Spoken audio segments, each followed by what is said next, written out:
Let's bring in Gary Klein. The big news yesterday was Jeff Fisher being fired. Gary, thanks for joining us. Why now with Jeff Fisher?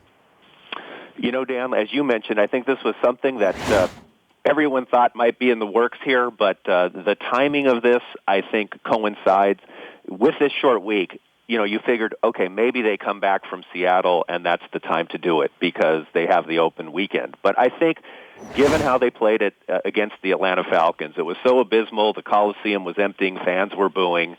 And the fact that they're going to Seattle for a nationally televised game where the storyline would have been Jeff Fisher's chase as the losingest coach, all the controversies that have surrounded them recently with Eric Dickerson and the contract extensions, I think they just kind of wanted to put that behind them and move forward and change the storyline, if you will, as they move towards the last 3 games of the season. What role did the feud with Eric Dickerson play in this?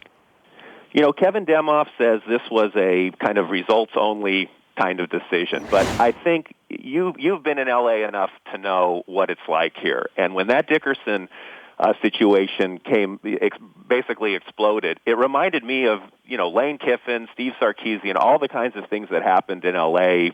with football the last 22 years. It really was an L.A. moment. And I think while they kind of said it didn't have anything to do with it, there's no question, given Dickerson's profile and just how public he was about the situation and what was happening, that had to figure on some level into Stan Kroenke's decision to part with Jeff Fisher. It was 4 o'clock Eastern time yesterday, and the number one name trending, not in sports, the number one name trending was Jim Harbaugh and the possibility of going to the Rams. Can we separate fact from fiction here of what you think the likely wish list candidates will be for this job?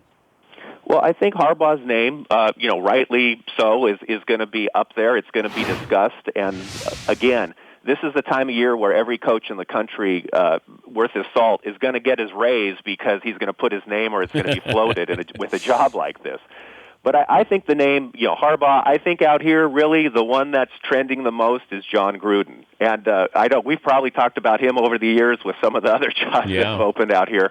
But I think this is a real possibility. Being in L.A., a young quarterback, a defense, a little, pretty much in place, there are some things that are going to be very appealing about this job for a lot of coaches. And maybe this is the one, that gets Gruden back into the game. Well, yeah, he's been rumored. You don't think so? Well, I understand it. I just don't know if Gruden would be sold on Jared Goff, because Gruden works out these quarterbacks, and I don't know what his opinion is of Jared Goff privately. Publicly, he seems to love everybody, but privately, does he love Jared Goff? And where was this offensive line this year, and where was Todd Gurley? Is Jeff Fisher and his staff, are they that bad of offensive-minded people that they couldn't get anything going? That is one of the great mysteries, because as you mentioned, this is the same offensive line, essentially, that blocked for him last season when he was the Offensive Rookie of the Year. Ran for more than 1,000 yards and 10 touchdowns in only 13 games. So that is one of the great mysteries. When you're talking about offense, guys like Josh McDaniels, Kyle Shanahan, those names, those young coordinators' names are going to come up as well. So according to Demoff, they are not going to limit who they're going to be looking at, whether they have had NFL head coaching experience or not. But again, I just think because it's L.A., because they want to continue to be in the news cycle with positive types of things, I just don't think they're going to be able to escape names such as Gruden and, as you mentioned, Jim Harbaugh. Gary, thank you. Good luck and safe travels. Thanks very much, Dan. All right, Gary Klein covers the Rams for the LA Times. The Dan Patrick Show, weekday mornings on Audience.